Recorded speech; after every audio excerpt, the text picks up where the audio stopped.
Ferrari Formula 1 team boss Mattia Binotto says the upgrades the team has to wait to deploy will not address all the issues with its too fragile aerodynamic package. Welcome along everyone to another episode of Formula News, and first up on today's episode, Ferrari upgrades won't be radical.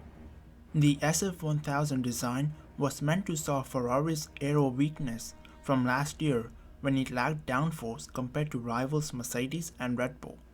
But immediately in pre-season testing, Ferrari's feedback about the new car was discouraging. Ahead of this weekend's season-opening Austrian Grand Prix, more than 4 months since testing was completed because of the coronavirus, Ferrari revealed it would start the campaign with its testing spec car because it has opted for a significant change in development direction. The first upgrades will not be used until the third race of the season in Hungary, but are only expected to partly address a problem which Binotto has put down to a miscorrelation from design to track. Ferrari had a sobering start to the Austrian Grand Prix as Friday practice validated driver Charles Leclerc claimed that the team was 99% sure it would struggle more than last year.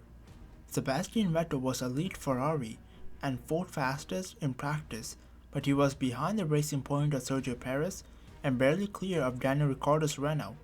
Red Bull was out of position after posting unrepresentative qualifying simulations, suggesting Ferrari faces a fight to even make it onto the third row of the grid for Sunday's race. Next up is Lewis's contract update. Lewis Hamilton's reported demands for a £40 million per season paycheck will not be met by Mercedes, with Toto Wolff only willing to go up to £20 million. This season marks Hamilton's final year in his current Mercedes contract, one that pays £32 million per year. Hamilton is keen to renew with Mercedes, but wants a reported £40 million per season in a 2 or even 3-year deal. Mercedes is reportedly not open to paying that amount, and the new offer is lower than Hamilton's current salary, but Wolff argues that we are all living in a new world. Mercedes, like many other car manufacturers around the world, has been forced to tighten its belt in the wake of the coronavirus pandemic. However, it seems there might be more to Wolff's offer than just the pandemic. Next season, Formula 1 will introduce a budget cap, one that will force Mercedes into redundancies, but drivers' salaries remain an exemption, at least for now.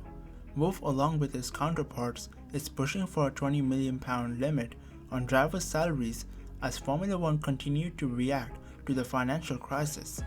The team boss, though, has made it clear that he wants to continue working with Hamilton in the future. Asked on Friday at the Red Bull Ring why he had yet to announce that he had wrapped up a deal with Hamilton, the Austrian made it clear that timing was the only issue. Next up is a Red Bull DAS system. At Red Bull Racing, they hinted on Friday after the first free practice that they have developed a similar system to DAS in recent months. Those statements, however, have caused astonishment among the competition. The German auto knows that teams are wondering out loud how it is possible to develop such a concept in such a short time, while the factories were all closed because of the coronavirus. Christian Horner already indicated that the own DAS system wasn't on the car yet on Friday, and that it's not clear at all if it will actually improve the RB16's performance. It is therefore unlikely that Max Verstappen and Alex Albon will ride with the technical gadget this weekend during the first Austrian Grand Prix. In any case, Red Bull now knows that DAS will be allowed in 2020 in Formula 1 and that it will be allowed to experiment with itself. The Milton Keynes-based team officially protested to the FIA against Mercedes' DAS system, but the International Motorsport Federation did not agree with Red Bull. And that's been today's video. If you don't want to miss out on any Formula 1 news, then please hit that like and subscribe button for more top-notch F1 reports and insights. Apart from that, I hope you enjoyed the video, hope you have an awesome day, and until next time, goodbye.